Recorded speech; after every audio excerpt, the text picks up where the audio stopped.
Сәлем балалар, Activity Book 54-ші беттің тапсырмаларын орындаймыз.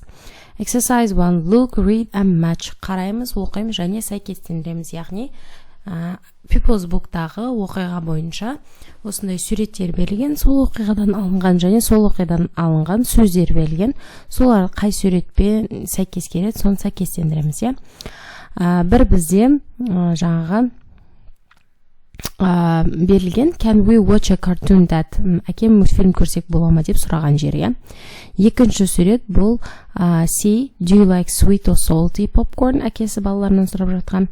Үшінші сурет бұл бізде can we have some juice I like salty popcorn yummy деп айтқан жері. Келесі төртінші сурет can we have some juice that шырын ішсек бола ма. Және бесінші сурет there isn't any popcorn that деп осы иттері попкорнды шашып тастаған жері еді. Осындай бір бетке тапсырма толықтай берілген. Келесі сабақтарда кездескенше сау болыңыздар.